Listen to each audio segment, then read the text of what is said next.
Break के बाद स्वागत आप सभी का एक बार फिर से एस्ट्रो अंकल में। उम्मीद है मेरे साथ साथ सभी की ट्यूबलाइट अब अच्छी तरह जल गई होगी। कितनी रोशनी लग रही है पवन जी, देखिए। चलिए, पहला सवाल हम ले रहे हैं। ये है डॉक्टर गुंजन अग्रवाल का सवाल। पवन जी, डॉक्टर गुंजन की डेट ऑफ बर्थ है 4 मई 1971। जयपुर में जन्म हुआ है। 11:57 AM जन्म का समय है।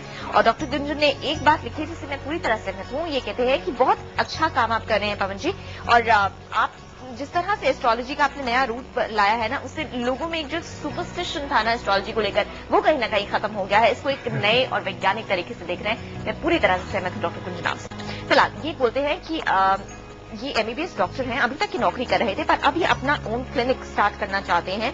कब तक ये हो पाएगा?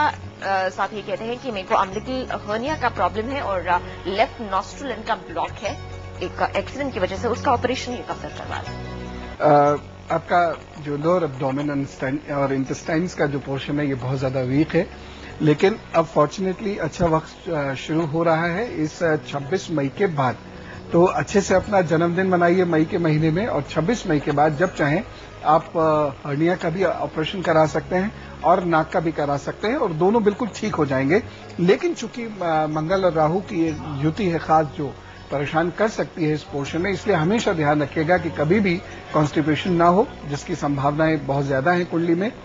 और दूसरी चीज है, आपको वजन उठाने में हमेशा बहुत सतर्कता बरतनी पड़ेगी, क्योंकि ये वेस्ट पोर्शन भी कमजोर कर देता है ये वाला प्लेनेट।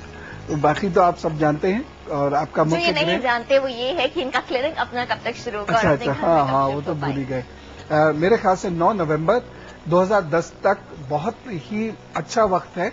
इतने बीच में आपको कोई ना कोई अच्छी सपोर्ट भी मिलेगी, और ईश्वर ने चाहा तो क्लिनिक भी आपका स्टार्ट हो जाएगा।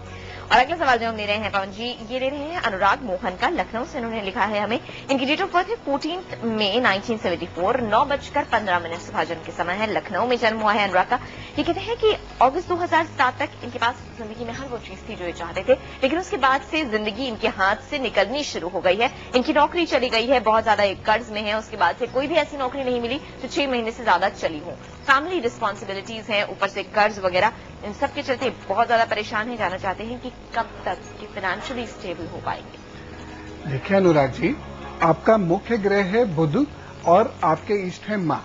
जब मुख्य ग्रह कमजोर पड़ जाता है तो आपको इष्ट ही बचा पाता है। तो आप जितना हो सके पूर्ण समर्पण एकाग्रता के साथ आप माँ की आराधना करना प्रारंभ कीजिए, क्योंकि आपका मुख्य ग्रह अस्त भी है, केतु के साथ भी है, 12वें भाव में भी बैठ गया है। दूसरी चीज, आपको अच्छी चीज क्या मिली है, ये जो कन्या का शनि है, ये आपको कर्क और सिंह ने जितने भी दुख दिए होंगे वो इनको रिमूव कर देंगे। तो आगे आने वाले 2 वर्षों में आप बहुत अच्छे से सेटल हो जाएंगे।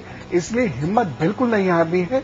नया कार्य करने का प्रारंभ करने का सोचना है, और भगवान ने चाहा तो ये नया कार्य आपका 8 मार्च 2010 से लेकर 12 फरवरी 2011 के बीच में अच्छे से सेटल हो जाएगा। जॉब कीजिएगा और अच्छी जॉब आप करेंगे, कपड़ों की फील्ड में, टूरिज्म की फील्ड में, भोजन से संबंधित फील्ड में, ऑयल मेडिसिन से संबंधित फील्ड में आप अपना करियर बनाइए। और फरवरी 2011 से पहले एक बढ़िया बनाया रेडीमेड करियर आपके सामने होगा, और आप अपने परिवार की जिम्मेदारियां अच्छे से निभा सकते हैं। एक काम हमेशा कीजिएगा, कनिष्ठा में आप तांबे का छल्ला अवश्य पहनीजिएगा, और 3 या 4 तांबे के सिक्के हरे धागे में गले में अवश्य डाल लीजिएगा किसी भी बुधवार को।